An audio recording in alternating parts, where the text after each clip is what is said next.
ಒಂದು ಅಪೇಕ್ಷೆ ಬ್ಯಾಂಕ್ ಚುನಾವಣೆಗೆ ಹೈಕಮಾಂಡ್ದವರು ಆದೇಶ ಮಾಡ್ತಾರೆ. ಇದು ರಾಜ್ಯದ ಸಹಕಾರಿ ವ್ಯವಸ್ಥೆಯಲ್ಲಿರುವಂಥ ಒಂದು ಚುನಾವಣೆ. ಇಲ್ಲಿ ಮುಖ್ಯಮಂತ್ರಿಗಳಿದ್ದಾರೆ, ಅದಕ್ಕೆ ಆದಂಥ ಅವರೇ ಸಹಕಾರಿ ಸಚಿವರಿದ್ದಾರೆ. ಇವತ್ತು ಅವರಿಗೆ ಏನು ನಿರ್ಣಯ ತಗೋಬೇಕನ್ನುವಂಥ ಅಧಿಕಾರವನ್ನು ಕಸಿದುಕೊಳ್ಳುವಂಥ ಒಂದು ಹೈಕಮಾಂಡ್ ಇದ್ದರೆ ಒಬ್ಬ ಮುಖ್ಯಮಂತ್ರಿಗಳು ಕೆಲಸ ಹೆಂಗೆ ಮಾಡ್ಲಿಕ್ಕೆ ಆಗ್ತದೆ? ಆ ಪರಿಸ್ಥಿತಿ ಈ ರೀತಿ. ಒಂದು ಉದಾಹರಣೆ ಹೇಳ್ತೀನಿ ನಾನು ಅಪೇಕ್ಷೆ ಬ್ಯಾಂಕಿಂದು. ಈ ರೀತಿ ನಿರಂತರವಾಗಿ ಆಡಳಿತದಲ್ಲಿರುವಂಥ ಯಾವುದೇ ವ್ಯಕ್ತಿಗೆ ದಿನಾಲೂ ಕಿರುಕುಳ ಕೊಟ್ಟರೆ ಆಡಳಿತ ವ್ಯವಸ್ಥೆ ಸರಿಯಾಗಿ ನಡೀಲಿಕ್ಕೆ ಸಾಧ್ಯ ಇಲ್ಲ.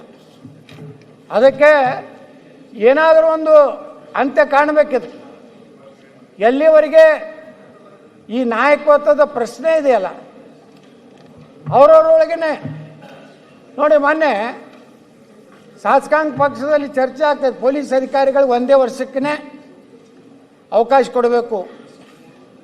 ಯಾವುದೇ ಪೊಲೀಸ್ ಅಧಿಕಾರಿಗಳು ಒಂದು ಪೊಲೀಸ್ ಸ್ಟೇಷನ್ಗೆ ಬಂದರೆ, ಒಂದು ಜಿಲ್ಲೆಗೆ ಬಂದರೆ, ಒಂದು ತಾಲೂಕಿಗೆ ಬಂದರೆ ಅಧ್ಯಕ್ಷರೇ, ಕನಿಷ್ಠ 2 ವರ್ಷ ಅವ್ರು ತಿಳ್ಕೊಲಿಕ್ಕೆ ಬೇಕಾಗ್ತದೆ. ಒಂದು 6 ತಿಂಗಳು ತಿಳ್ಕೊಬೇಕು.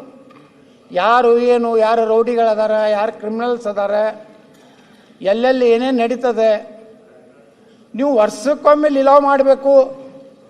ಪ್ರತಿ ವರ್ಷವೂ ಒಂದು ಹೊಸ PSI ಅಂತ ತರಬೇಕು ಅನ್ನೋಂಥ ಬುದ್ಧಿ ಇಟ್ಕೊಂಡ್ರೆ ಪೊಲೀಸ್ ಇಲಾಖೆ ಏನಾಗ್ಬಿಡ್ತದೆ ಅಧ್ಯಕ್ಷರೇ? ಆ ಒಂದು ಶಾಸಕನ ತೃಪ್ತಿ ಮಾಡೋದ್ರಾಗನೇ 1 ವರ್ಷ ಹೋಗ್ತದೆ. ತೃಪ್ತಿ ಮಾಡೋಕ್ಕಿಂತ ಮುಂಚೆನೇ ಆ ಶಾಸಕ ಫೋನ್ ಮಾಡಿ ಹೇಳ್ತಾನೆ, ಮುಗಿತಪ್ಪ ನಿಂದು ಅವಧಿ, ಮತ್ತೊಂದು ಗಿರಾಕಿ ರೆಡಿಯಾಗಿದೆ, ನೀ ಅಷ್ಟೇ ಕೊಡ್ತಿದ್ರ ಮುಂದುವರಿ, ಇಲ್ಕಂದ್ರೆ ನೀವು ಬೇರೆ ಜಾಗ ನೋಡ್ಕೋ ಅಂದಾಗ ಪೊಲೀಸ್ ವ್ಯವಸ್ಥೆ, ನೀವು ಏನೇ ರಾಜಕಾರಣ ಮಾಡಿ, ನಾವು ಶಾಸಕರಿದ್ದವರು ಪೊಲೀಸರ ತಪ್ಪು ಮಾಡಿದಾಗ, ಅವು ಕರಪ್ಷನ್ ಮಾಡಿರ್ಬೋದು, ಯಾವುದೇ ಒಂದು ರೀತಿ ತಪ್ಪು ಕಾನೂನು ವ್ಯವಸ್ಥೆಯಲ್ಲಿ ಮಾಡಿದಾಗ ಶಿಕ್ಷೆ ಕೊಡಿ.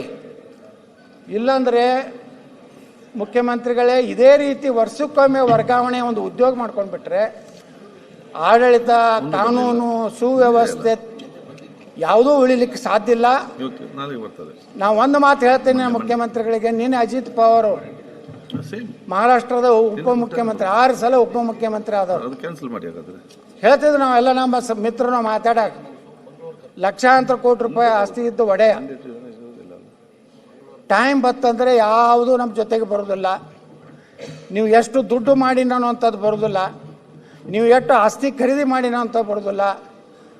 ನಿಮಗೂ ಕೊನೆಗೆ ಬರೋದು ಅನೇಕ ಸಂದರ್ಭಗಳಲ್ಲಿ. ನಾವು ಯಾಕೆ ಇವತ್ತು ನಮ್ಮ ಹಿಂದಿನ ಸ್ವಾತಂತ್ರ್ಯ ಹೋರಾಟಗಾರರನ್ನ ಯಾಕೆ ನೆನೆಸ್ಕೋತೀವಿ? ಸರ್ದಾರ್ ವಲ್ಲಭಭಾಯಿ ಪಟೇಲ್ರನ್ನ, ಇಡೀ ದೇಶವನ್ನು ಒಂದುಗೂಡಿಸಿದಂಥ, ಸುಮಾರು 565 ರಾಜ್ಯಗಳನ್ನು ಒಗ್ಗೂಡಿಸಿದಂಥ ಒಂದು ವ್ಯಕ್ತಿ ಯಾರಪ್ಪ ಅಂದರೆ ಸರ್ದಾರ್ ವಲ್ಲಭಭಾಯಿ ಪಟೇಲ್ರು. ಈ ರೀತಿ ಏನು ಒಂದು ಗೌರವವಿದೆ. ಬಹುಶಃ ನೀವು ದಾಖಲೆ ಮಾಡಿದ್ರಿ ಮುಖ್ಯಮಂತ್ರಿಗಳೇ, ಇಡೀ ಕರ್ನಾಟಕದಲ್ಲಿ ಅತಿ ಹೆಚ್ಚು ಅವಧಿಗೆ ಮುಖ್ಯಮಂತ್ರಿಯಾಗಿನ ದಾಖಲೆ ಮಾಡಿರಿ, ಅತಿ ಹೆಚ್ಚು ಬಜೆಟನ್ನು ಕೊಟ್ಟಂಥವ್ರು ದಾಖಲೆ ಮಾಡಿದಿರಿ. ಆದರೆ ನಾನು ಕೊನೆ ಮಾತು ಹೇಳ್ತೇನೆ ನಿಮಗೆ, ಅತಿ ಹೆಚ್ಚು ಭ್ರಷ್ಟಾಚಾರ ಮಾಡಿದ ಮುಖ್ಯಮಂತ್ರಿ ಅಂತೇಳಿ ಹೆಸರು ಕಳಂಕವನ್ನು ನೀವು ಹತ್ಕೊಂಡು ಹೋಗಬಾರದು ಅನ್ನೋಂಥದ್ದು. ಅದರ ಮೂಲಕ ಕರ್ನಾಟಕದ ಎಲ್ಲ ಉತ್ತರ ಕರ್ನಾಟಕ ಇರ್ಬೋದು, ಈ ಭಾಗದ ಕರ್ನಾಟಕ ಇರ್ಬೋದು, ಎಲ್ಲದಕ್ಕೂ ನ್ಯಾಯ ಕೊಡುವಂಥ ಕೆಲಸ ಮಾಡೋದ್ರ ಮೂಲಕ ಇವತ್ತೇನು ಸುಮ್ಮನೆ ಅಂಕಿ ಸಂಖ್ಯೆಗಳನ್ನು ಹೇಳೋದ್ರಿಂದ ಏನು ದೊಡ್ಡದಾಗೋದಿಲ್ಲ. ಅಂಕಿ ಸಂಖ್ಯೆಗಳ ಮೇಲೆ ಎಲ್ಲರಿಗೂ ಗೊತ್ತಿದೆ ಭ್ರಷ್ಟಾಚಾರ ಎಷ್ಟು ನಡೆದಿದೆ. ಸುಮ್ಮನೆ ನಮ್ಮ ಮುಂದೆ ಮಾತಾಡ್ತಾರೆ, ಆದರೆ ಹಿಂದೆ ಹೋದರೆ ನೀವು ಹೇಳೋದಕ್ಕೆ ಸತ್ಯ ಅಂತ ಹೇಳ್ತಾರೆ. ಇಲ್ಲಿ ನಮ್ಮ ಮುಂದೆ ಏನು ಹೇಳ್ತಾರೆ? ಇಲ್ಲಿ ಅವ್ರು ಮಾಡೇಬೇಕು ಪಾಪ, ಅವರು ನಮ್ಮ ಎದುರಿಗೆ ಮಾತಾಡಬೇಕು. ಯಾಕಂದ್ರೆ ಅವ್ರು ಇನ್ನೂ ಮಂತ್ರಿ ಆಗಬೇಕಾಗಿದೆ, ನಿಗಮ ಮಂಡಳಿ ಅಧ್ಯಕ್ಷರಾಗಬೇಕಾಗಿದೆ. ಈ ಎಲ್ಲ ಇರೋದ್ರಿಂದ ಮುಖ್ಯಮಂತ್ರಿಗಳಲ್ಲಿ ನಾವು ವಿನಂತಿ ಮಾಡ್ಕೋತೀನಿ, ತಮ್ಮ ರಾಜ್ಯಪಾಲರ ಭಾಷಣಕ್ಕೆ ಉತ್ತರ ಕೊಡುವ ಕಾಲದಲ್ಲಿ ನಿಮ್ಮದೇ ಆದಂಥ ಒಂದು ಬ್ಲೂ ಪ್ರಿಂಟ್ ಇಡಿ.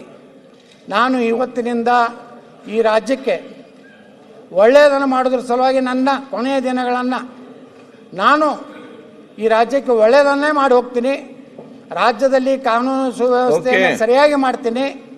ಭ್ರಷ್ಟಾಚಾರವನ್ನು ಸಂಪೂರ್ಣವಾಗಿ ಮಟ್ಟ ಹಾಕದಿದ್ದರೂ ಅತ್ಯಂತ ಕಡಿಮೆ ಭ್ರಷ್ಟಾಚಾರಕ್ಕೆ ತರುವಂಥ ಪ್ರಯತ್ನ ಮಾಡ್ತೀನಿ ಅನ್ನೋಂಥ ಮಾತನ್ನು ಹೇಳ್ತಾ ಇವತ್ತು ಮಾನ್ಯ ಅಧ್ಯಕ್ಷರೇ ತಾವು ನನಗೆ ಅವಕಾಶ ಕೊಟ್ಟಿದ್ದಕ್ಕೆ ಧನ್ಯವಾದಗಳನ್ನು ಸಲ್ಲಿಸಿ ನಾನು 2 ಮಾತು ಮುಗಿಸ್ತೇನೆ. ನಾಗೇಂದ್ರ. ನಿರ್ಭೀತ, ನಿಷ್ಪಕ್ಷಪಾತ, ವಿಶ್ವಾಸಾರ್ಹ ಸುದ್ದಿಗಳಿಗೆ ಮತ್ತೊಂದು ಹೆಸರಾಗಿರೋ News18 ಕನ್ನಡ ಈಗ ಆಪ್ನಲ್ಲೂ ಲಭ್ಯ ಇದೆ. ದಯವಿಟ್ಟು ಇಲ್ಲಿರೋ QR ಕೋಡ್ ಅನ್ನು ಸ್ಕ್ಯಾನ್ ಮಾಡಿಕೊಂಡು ಆಪ್ ಡೌನ್ಲೋಡ್ ಮಾಡೋದಕ್ಕೆ ಮರಿಬೇಡಿ. ನಿಮ್ಮ ಬೆಂಬಲ ಹೀಗೆ ಸದಾ ನಮ್ಮೊಂದಿಗಿರಲಿ. ಧನ್ಯವಾದ.